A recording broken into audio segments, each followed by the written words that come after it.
Don't laugh. It's not funny. I know. I tried to get him to eat it, and he wouldn't. I'll tell you something. We're going to have a family. We're going to have to invest in a lot of spoons, stop eating floppy food like potato salad, because I end up wearing it, and buy a lot of candy. Nobody said that there wouldn't be sacrifices. I'm still willing if you are.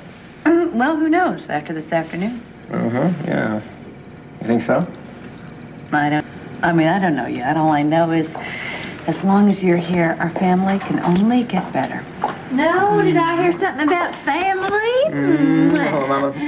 Hello, what? You got something against family? Oh, thank you. No, sirree, Bob. Why else would I tell Palmer I'm moving back with him? No. Here you go. What? What?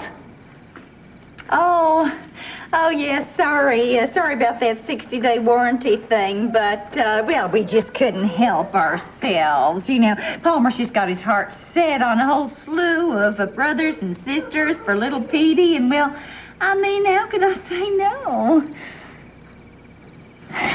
Gotcha! Oh, I'm better at this than I thought. Oh, wipe that dopey look off your face. You look just like you, that clone of yours with your eyes hanging out of their sockets like that. Not chance.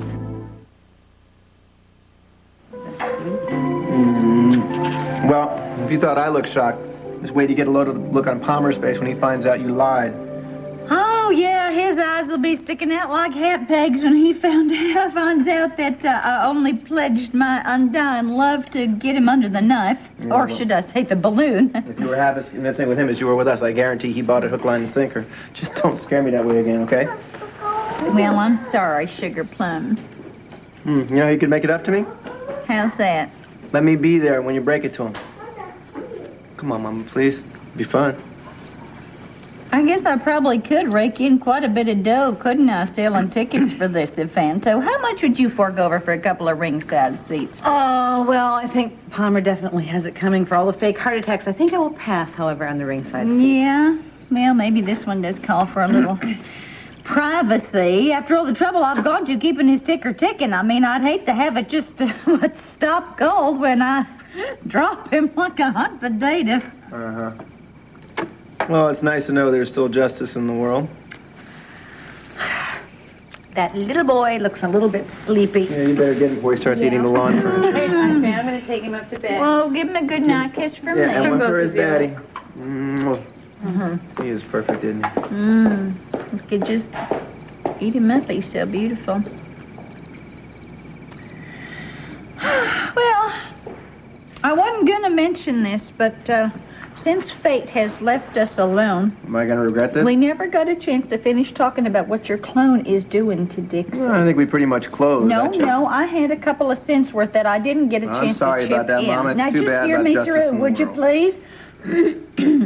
I've been losing a lot of precious beauty sleep over this. Now, it wasn't that long ago that Dixie, you know, she wasn't the most solid egg in the basket. No, she's hard-boiled now.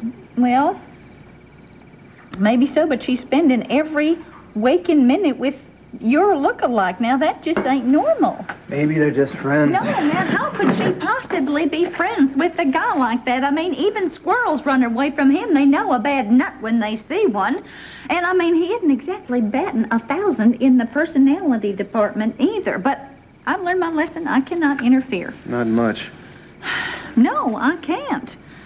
I'm just shooting the breeze here with my son, but I could never go and talk to Dixie. Thought never crossed your mind. No, she would disown me, just like she did Palmer. And even if I tried to make just one kind, gentle little warning about hanging out with Mama, potential come on. fruit Don't tips, even ask. But you Please. could go to her and make her see what she's getting herself into, Tad. No, I couldn't.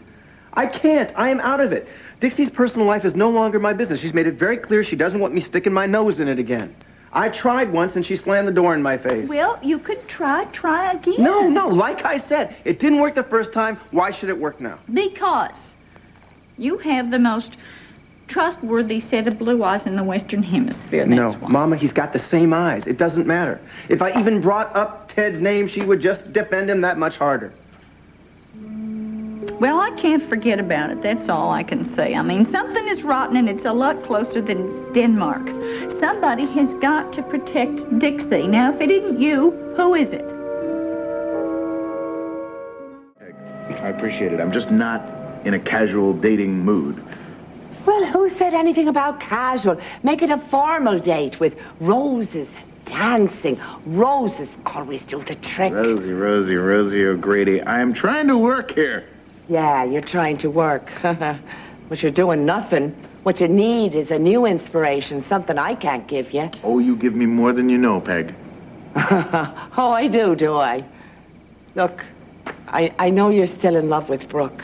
I mean, that's as plain as the nose on your face. But I'm not going to stand by here and watch you stew over her till the cows come home. You can't dedicate your book or the rest of your life to another man's wife. I wasn't planning that. And call the doctor. You need a change of scenery, and you need it right quick. All right, Peg. All right. I'm not going to argue with you. I know better. Good. And you happen to be right. Ah, well, thank you. But I'm not going to ask some woman I hardly know out for a date so I can take her to some movie, watch Tom Hanks' love life turn out better than mine. I am going out, though. Alone? Unless you want to join me for a beer. Don't you go out drinking alone. All that's going to get you is a sore fist and a fat Slow lip down. and a I'm not going to get plowed. and bloodshot eyes. And you look just gonna terrible. have one beer. Do a little people watching, that's... Oh, one beer. Okay. Okay. Good. And maybe you'll find a little inspiration.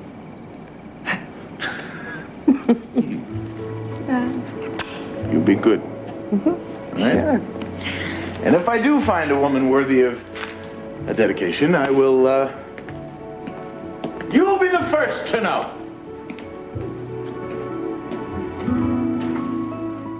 Look, Ted Orsini drops off of some Canadian barge smack into our laps, sick as all get out, and Dixie takes up his cause. She doesn't have a problem with him.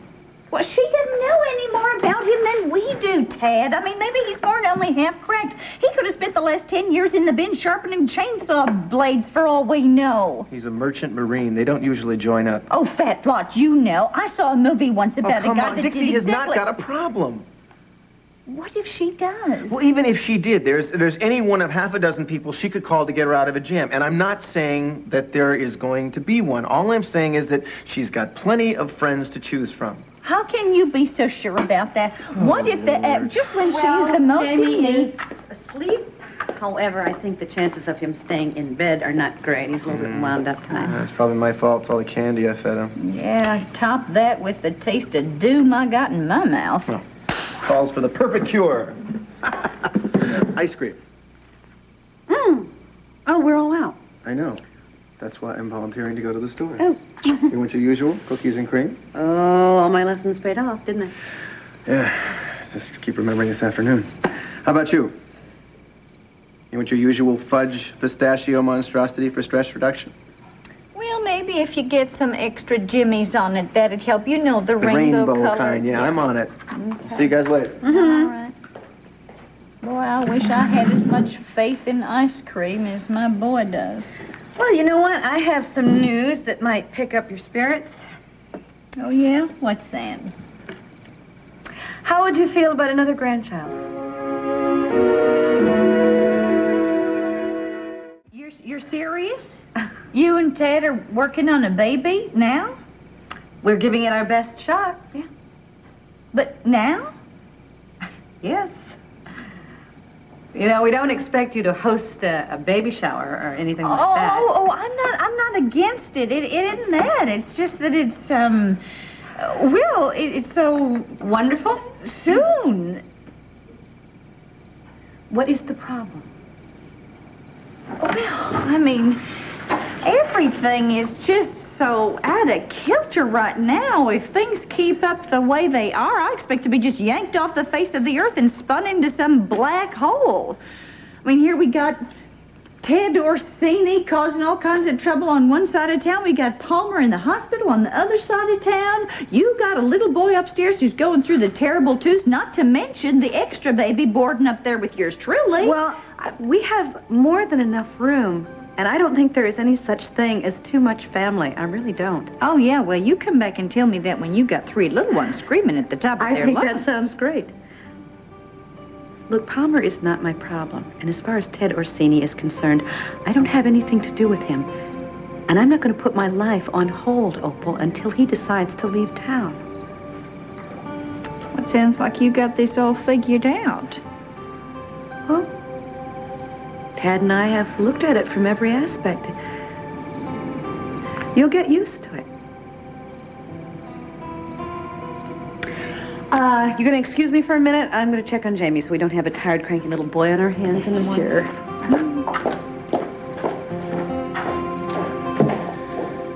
Oh, Tad. What the heck are you doing?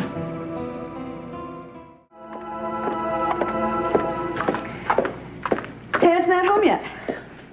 How long do you think it takes to go get ice cream? Oh, unless that flavor you ordered, that wasn't a craving, was it? No. Oh. Well, maybe they're just out of double fudge pistachio. Unless Tad actually listened to me about... Unless he listened to you about what? Oh, nothing important. Opal, what did you say to Tad? Oh, I couldn't help myself. I wasn't trying to cause trouble. It was just that I was in such a state. About Dixie? Well, yes. You know, she is stuck on this Ted Orsini like glue. And I told Tad that I was worried stiff about it, and he runs off on some mysterious ice cream mission that's taking so long. By the time he gets back, we're only going to have 3 pints of melted glop. Opal, do you think Tad went to see Dixie and lied to us about it?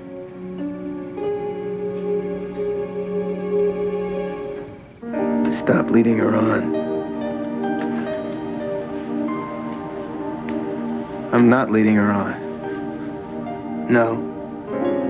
You care about her. You care so much you confuse the hell out of her. I've never seen Dixie happy when you're in the same room. Dixie needs someone she can count on, not a bunch of old dried up memories. Dixie needs somebody who'll take care of her. What the hell is that supposed to mean? It means I think I'll stick around for a while. It means I'll take care of her. See, I'm gonna marry Dixie.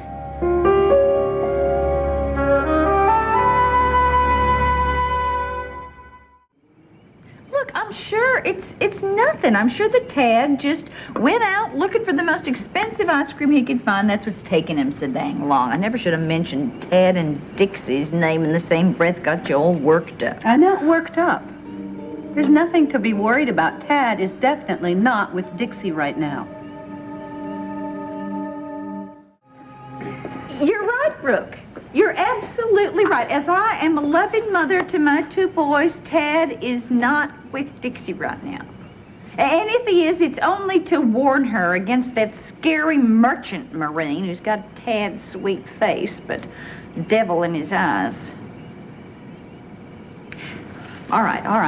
So maybe Ted Orsini isn't evil incarnate, but I mean, he sure as heck is trouble with a capital T, and I just hope that Tad can somehow convince Dixie that she is treading on dangerous waters by spending so much time with that guy. Would you just say something, please, before I stick my foot so far down my throat it goes to my knees? Opal, Tad wouldn't lie to us about where he's going, all right? He wouldn't lie to you. He certainly would not lie to me. And he can see Dixie whenever he wants, with my blessing. He knows that. He doesn't have to lie to me about, whether he wants to see her or not. Now, wait a minute. Let me get this straight here. Are you telling me that if Tad stood up after dinner and said thanks for the grub, hun, but hold the Java while I go see my ex and try to warn her to stay away from my double, that wouldn't kind of grate on you a little bit? Look, I am the one that Tad is married. Yeah. I just told you, we're thinking about having another child. But that just goes to show... Goes to show you what? Say it, Opal, really. All right, please. Say whatever it is you were going to say. I know you've been keeping a lid on it since I told you that Tad and I were thinking about having another child. Please, just say it. Well, do you... Isn't there just the slightest chance that... Oh, blast it, Brooke. I mean, don't you think that maybe one of the reasons why you're so anxious to churn out another Martinaire is because you think it's the only way to hang on to Ted? I can't believe that just came out of my mouth. Neither can I. Excuse me.